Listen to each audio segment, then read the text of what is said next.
A sequel to any form of media should, theoretically, sure to be a positively augmented version of its predecessor. But, let's be honest, that's almost never the case, and sequels often find that the shoes that they've been left to fill are just too big. Blair Witch 2, Use Your Illusion 2, Duke Nukem Forever. All prime examples of sequels that ultimately failed to honour the success of their respective predecessors. But that's not always the case, however, as every once in a full moon, developers/directors/producers manage to grind out a diamond even shinier than the first one.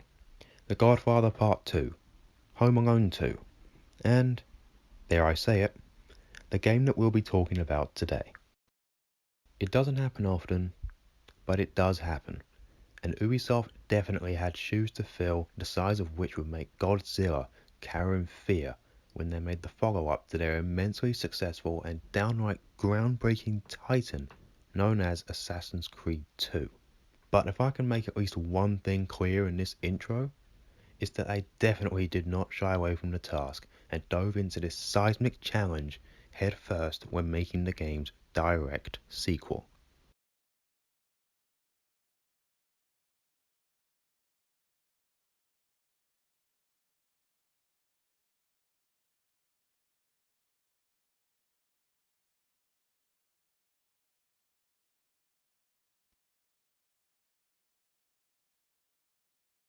So, why do I say that this game deserves more acclaim than its undeniably impeccable older brother? Well, let's get stuck in and find out. Starting, of course, with the story. Quick disclaimer, I'm an uncultured Englishman. You'll have to excuse my pronunciation of a lot of the names I'm about to mention. We start off right where we left off from Assassin's Creed 2 as we see our old friend Ezio leaving the vault underneath the Vatican after defeating Rodrigo Borgia. Ezio, extremely confused by just what he saw inside the vault and the quote-unquote prophecy that Minerva spoke of, was quickly interrupted by his uncle Mario, who was there to help his nephew escape the city of Rome, which was still very much under Templar control in one piece. Once the two were out of the Vatican and out of Templar view, Ezio, conflicted on whether or not he should dispose of the apple inside the Tiber River, realizing just how powerful it can be in Templar hands, gives it to his uncle Mario for safekeeping.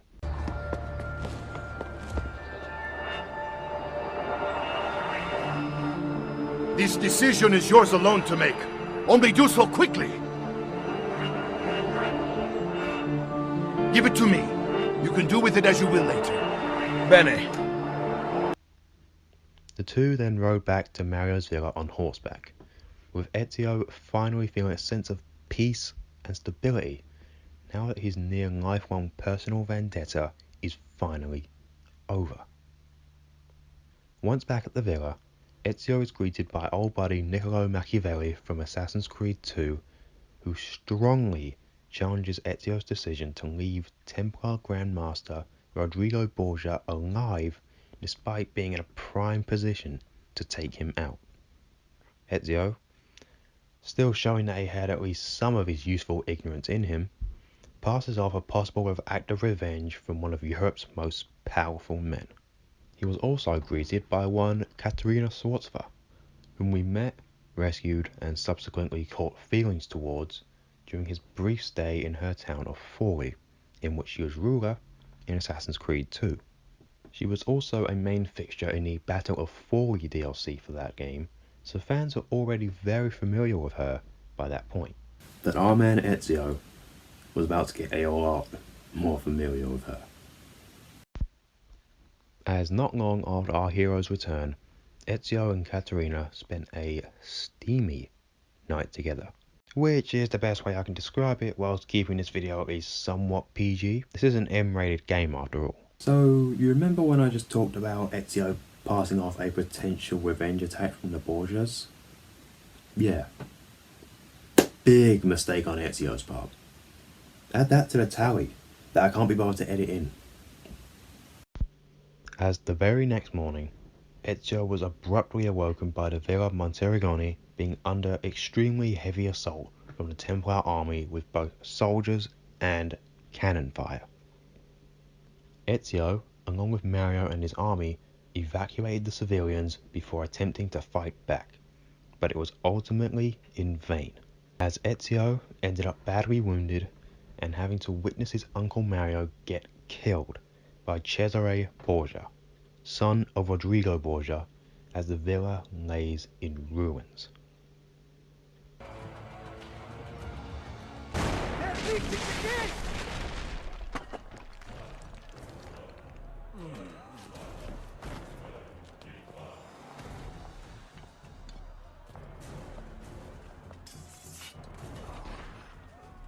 I know you're there, Ezio! The Pope told me about you and your little group of assassins. And this! Give me the gun his friend fashioned for us! We've had too much bloodshed. I think a cleansing is in order. So consider this an invitation from my family to yours!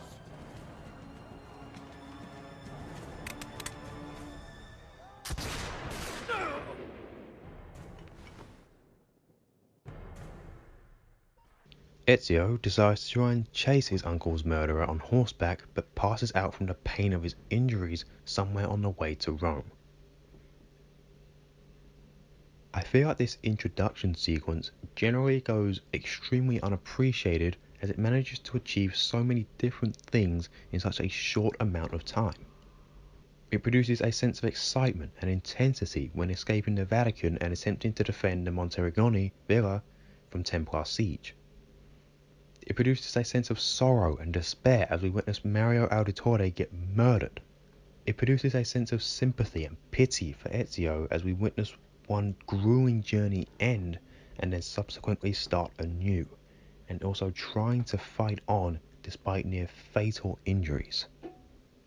And, perhaps most importantly, it produces a sense of disdain and vengefulness as our new main antagonist, son of the previous game's main antagonist, Cesare Borgia, becomes instantly hateable and detestable by murdering an already beloved character a mere 15 seconds or so before he's been introduced, and does it in a cocky, remorseless, almost showman-like manner.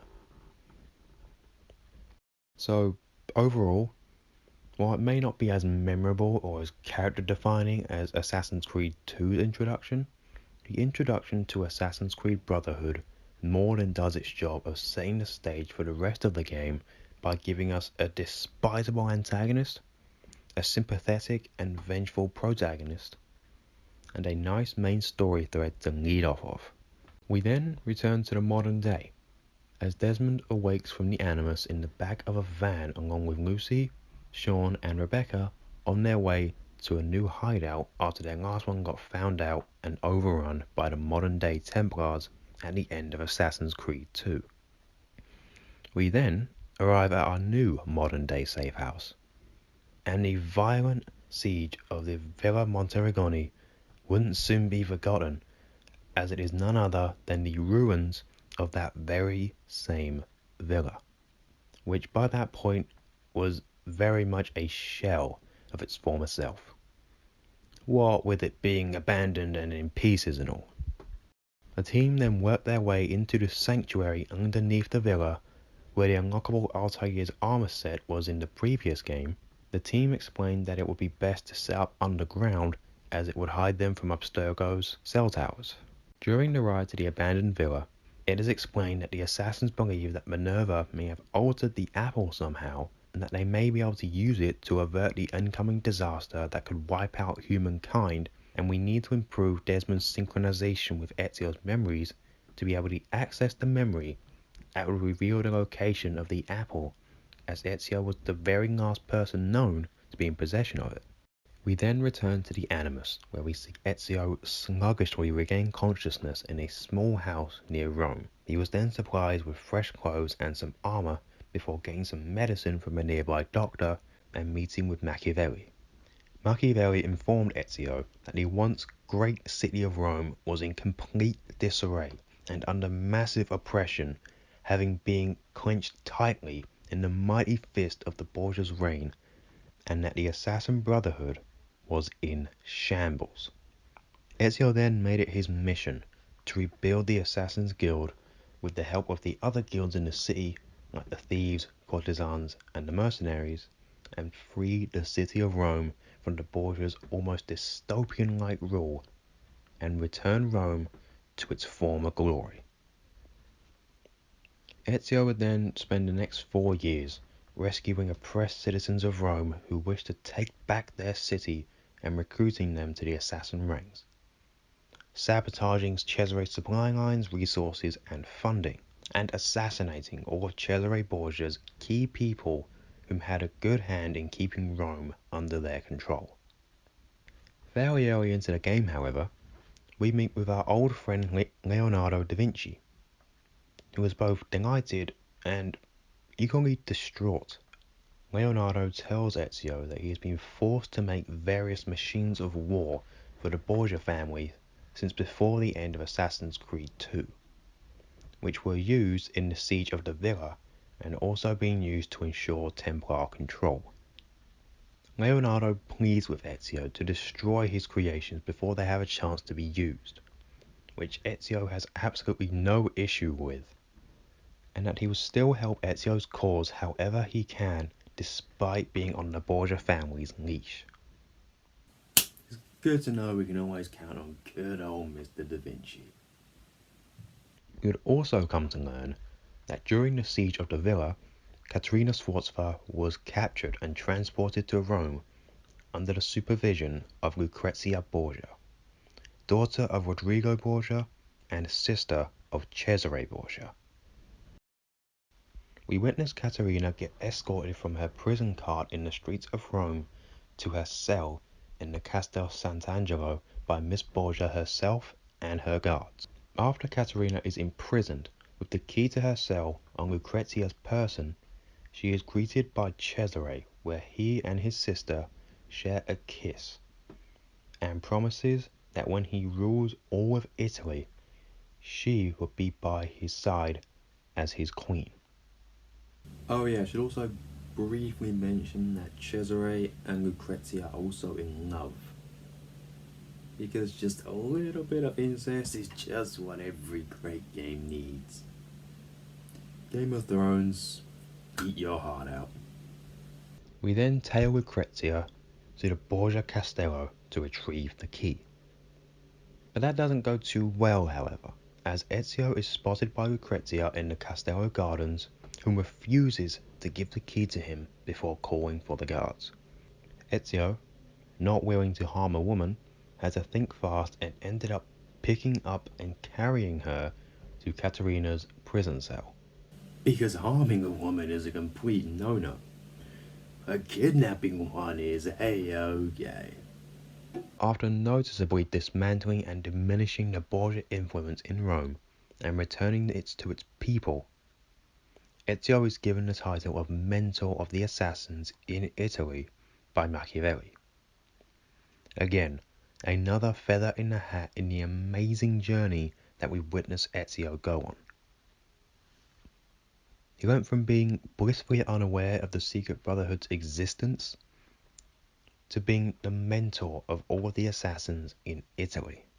During this time, Ezio's own sister Claudia is inducted into the assassins by her own brother.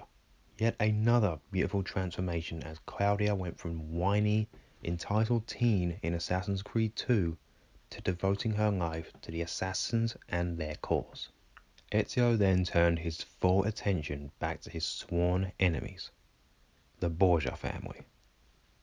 He infiltrated the Borgia Castello yet again to witness a family meeting between Rodrigo and his 2 children take place in the dining room from outside its window.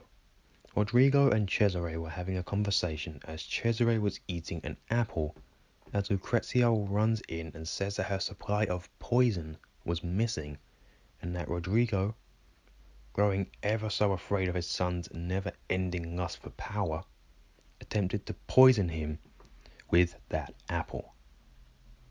Cesare, enraged at his father's attempt on his life, forcefully shoved the poisoned apple in his father's mouth whilst demanding that he tell him the location of the Apple of Eden. Lucrezia, completely distraught by what she was witnessing, exclaimed that she knew where the apple was hidden. Cesare then turned his attention to her and began assaulting her until she revealed the apple's location.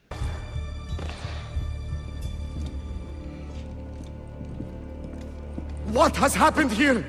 I do not know what you mean. My funds, my troops, gone! Financial difficulties strike all of us, even those with an army. You intend to give me money? No, I do not. Then I will use the piece of Eden to get what I want. Your help is not necessary. That has been made abundantly clear to me. Are you aware that the Baron de Valois is dead? No. Did you? What reason could I possibly have to kill him? Was he plotting against me with my brilliant, traitorous Captain General? I do not have to stand for this. The assassins murdered him. Why did you not stop them? As if I could. It was not my decision to attack Monteriggione. It was yours! It is high time you took responsibilities for your actions. My accomplishments! Despite the constant interference of failures like you! You are not going anywhere. I have the piece of Eden. Get out of my way, old man. I gave you everything, and yet it's never enough. Cesare! He intends to poison you!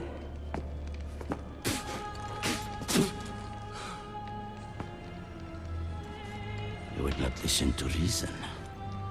Father, do you not see? I control all of this. If I want to live, I live. If I want to take, I take. If I want you to die, you die!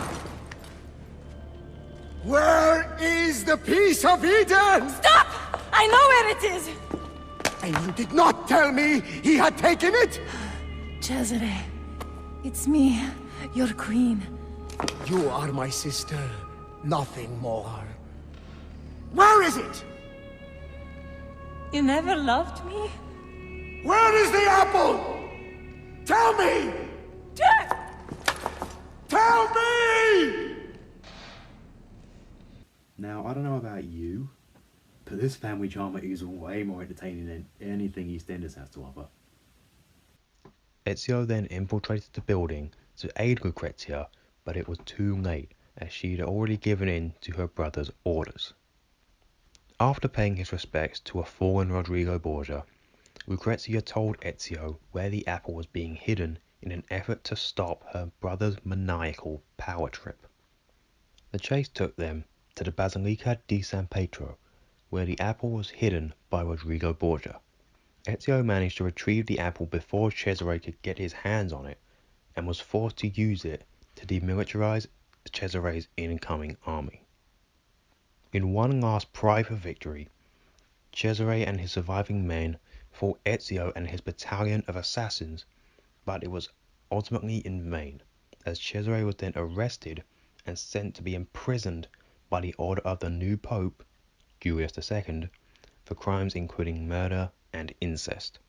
Cesare commented as he was being taken away that he would not be in chains for long, and that he would never be killed by any man. These claims troubled Ezio so much that, after discussing this with Leonardo, whom explained that the apple can be used to see people no matter where they are, suggested that he use the apple to do so to calm his fears. This would only make them worse, however, as Ezio sees his arch-rival escaping from prison and feared for what he might do. Ezio then hastily declared that he needed to leave in order to finish off his nemesis. once and for all. Leonardo was concerned for his friend, fearing that he was heading straight into a suicide mission, and concerned for the Assassin Guild if Ezio were not to return. Ezio replied by simply saying, quote unquote, "I built this brotherhood to last, with or without me." It was the manner in which he said it. Chains will not hold me. If you are so worried, there is a way to find out. No, it is too powerful. It must be hidden outside the domain of men. What a shame. Hiding a masterpiece where no one will ever see it. And yet, what if he meant what he said? I cannot risk it.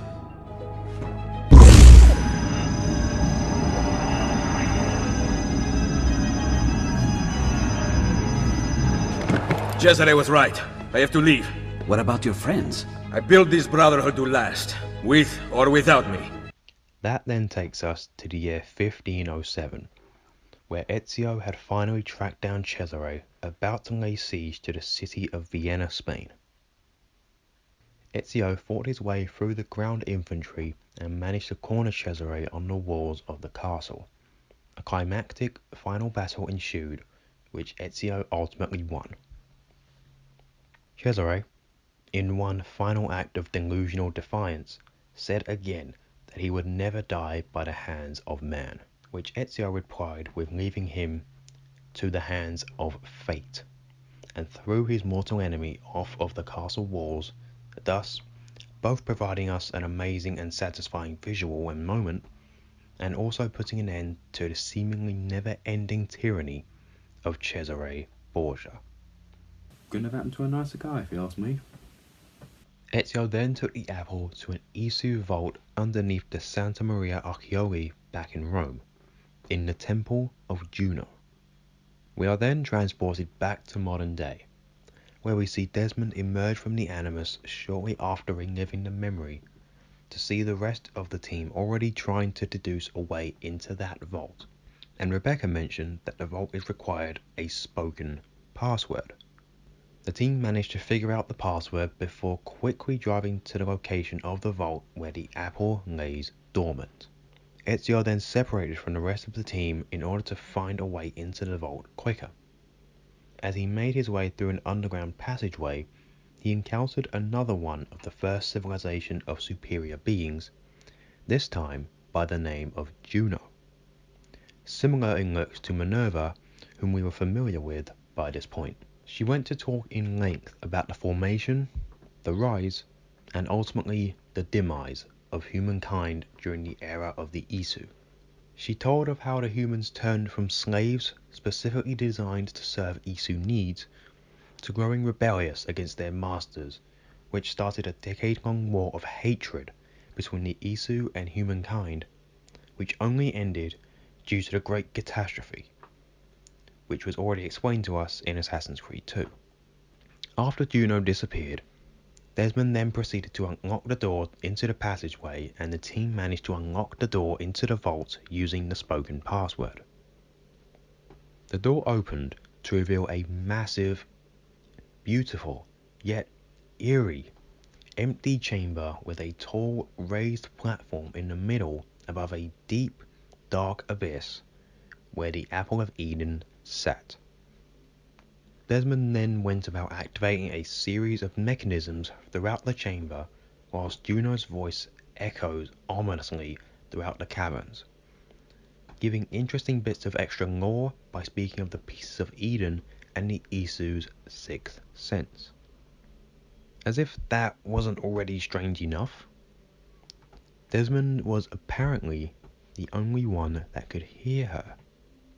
The assassins then gained access to the platform, where Desmond laid his hand on the apple to reveal a series of symbols projecting from the apple. However, yet another dark turn was right around the corner, as when Desmond picked up the apple, time froze, and Desmond seemingly found himself being controlled by Juno. Juno forced him to draw out his hidden blade, and despite Desmond's resistance, stabbed Lucy with it, Then the two collapsed, one dead and one in deep shock. We then hear a voice, whom is revealed to be William Miles, Desmond's father, whom ordered that Desmond be put back in the Animus. Despite protests from the team members saying that the Animus had already affected Desmond enough and that he was in a coma, William persisted, and the game ends on yet another cliffhanger. Mate, overviewing these stories doesn't get any less tiring.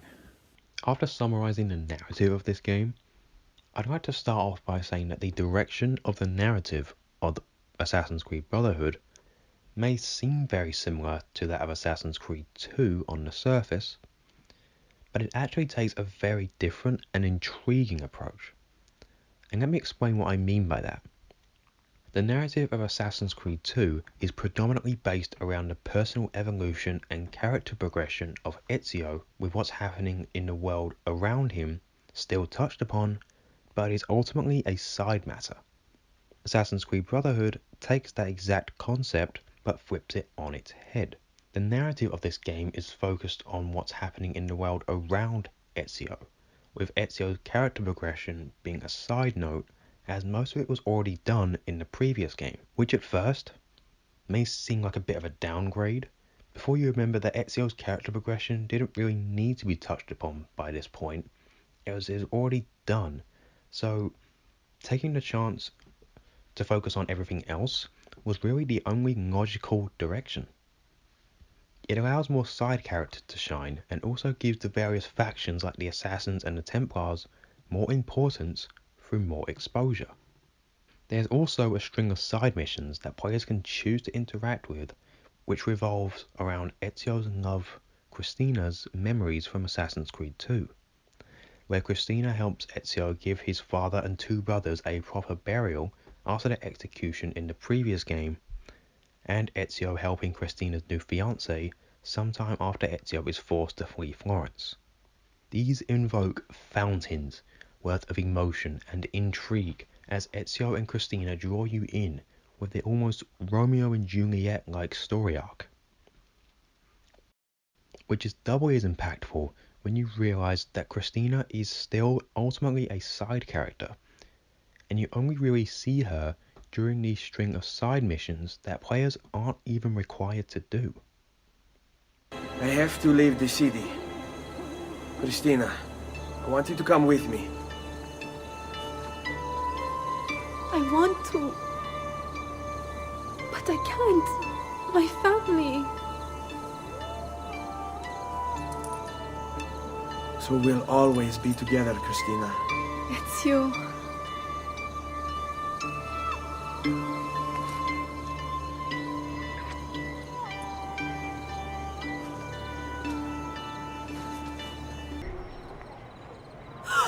Ezio!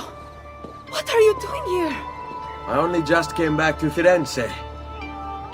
Look at you. Beautiful as ever. But... Oh, Ezio, It's been 2 years! And I've thought of nothing but you. Oh, but Ezio... What is it? I'm engaged to be married. My father kept asking me to choose. I thought I would never see you again. Christina, hold on. I'll get you to a doctor. You're going to be all right. No, Ezio. I don't think I am. No!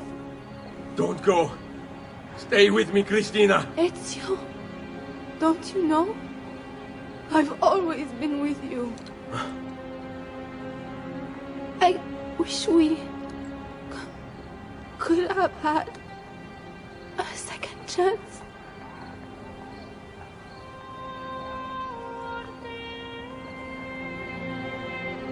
Requiescat in pace, my love.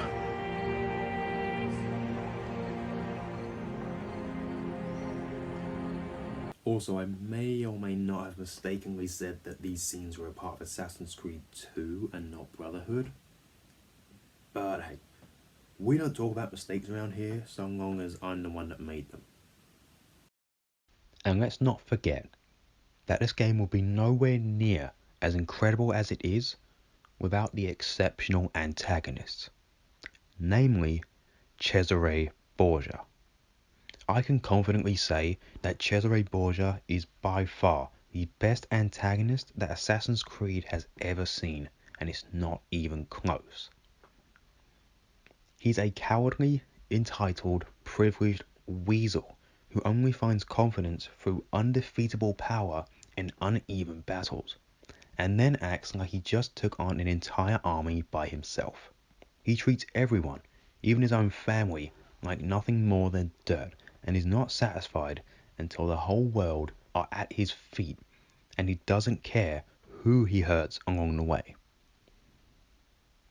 He's the absolute lowest in terms of decency and morals that a human being can go, which makes him the perfect bad to Ezio's good. Whereas his father in the previous game was more intimidating and enigmatic, Cesare is cocky and in your face, which serves to make him just the more hateable, and makes his eventual death even more satisfying. Now let's touch on the setting.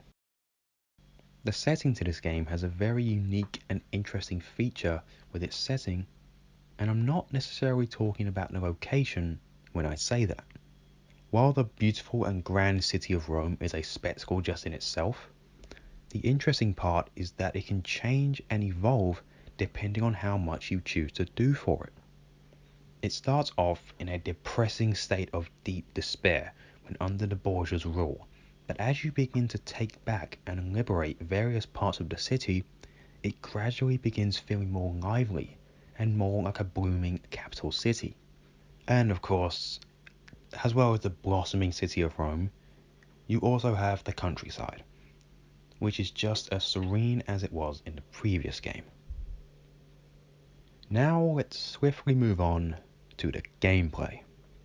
Assassin's Creed Brotherhood does an amazing job of honouring the structure of its older brother, but it does an even better job of building upon and refining it. Assassin's Creed Brotherhood comes packed to the brim with new mechanics, features, and things to do. So much so that it almost makes Assassin's Creed 2 look prehistoric. Players are given many more additions to their arsenal to play around and have fun with. There's the introduction of the poison darts, an improvement over the poison blade from Assassin's Creed 2. Players can silently shoot a poison dart at an enemy which poisons them and then kills them, which makes them extremely viable and useful during stealth missions. So much so that they've come back in some way, shape or form in almost all of the games afterwards. Ezio can now wield a crossbow, which, aside from the fact that crossbows are just cool, is a massive improvement in terms of practicality over the hidden gun. Speaking of the hidden gun, players can now smoothly transition to firing either the hidden gun or throwing a throwing knife at an enemy whilst in combat, which makes the combat feel less clunky and less repetitive. There's also the introduction of the kill streak feature. With this, Ezio can move from enemy to enemy, instantly killing them so long as the player has already killed a few enemies shortly before. This feature would ultimately change the combat in Assassin's Creed for the better. While the hidden blade is still very much the most viable option, it will make the combat feel less spammy and much less drawn out, something that both Assassin's Creed 1 and 2 ultimately failed to achieve. And if all that wasn't enough, how about an army of assassins at your disposal? Ezio can find and liberate citizens all across Rome and recruit them to the assassins under his mentorship. Then the player can command his assassins to attack or even silently kill a target at almost any time. This feature is amazing in so many ways. It rewards the players who take the time to explore and play through everything the game has to offer, as opposed to just storming through the main quest line. It makes combat more enjoyable as you don't have to go in alone, and it makes stealth missions more entertaining and engaging. Players can manage and even level up their assassins through continued use and even send them on missions throughout the world, which will give the player periodic rewards. On top of that, players can opt to systematically deprive the Borgia family of their influence in a certain area of Rome, which would end in the destruction of that area's Borgia Tower, thus putting that area under assassin control. Doing this will reward players greatly. Aside from it just feeling good, players can then choose to renovate all of the previously closed down stores in that area. The player can even choose what kind of store they want that store to be, offering so much more interactivity and customization.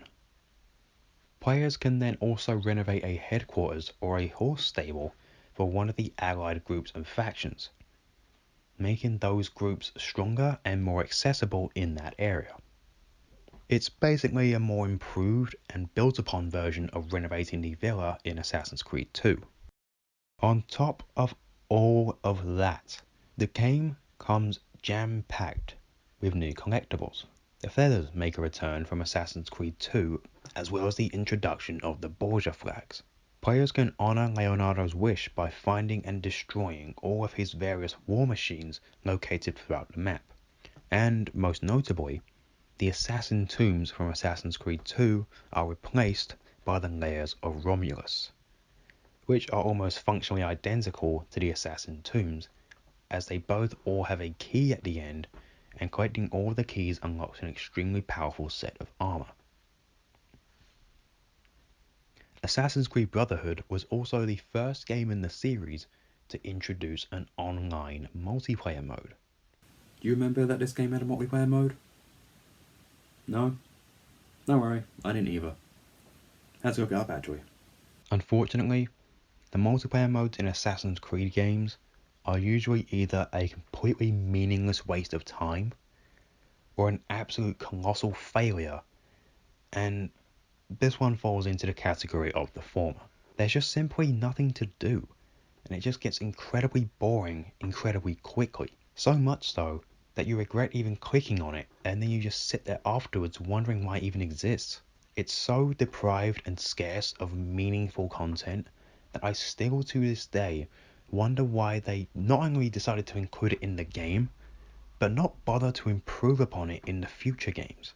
It just feels like someone was sat there bored in the office one day and decided to mess around with some leftover code for a few minutes. This is really the only real negative thing that I have to say about this game, and thankfully it's nothing to do with the main focus of this game, the story mode. So, all in all, while the debate of which is better between Assassin's Creed 2 and Assassin's Creed Brotherhood seems as though it's destined to go on for eons, with both sides having very strong arguments and counter-arguments. It's an argument that will probably never have a definitive answer, but it's also an argument that doesn't have a wrong answer. But for my money, Assassin's Creed Brotherhood is the better tuned and more polished version of its predecessor, and offers a more compelling and complete experience. My final ranking for Assassin's Creed Brotherhood is a 9.4 out of 10. S tier.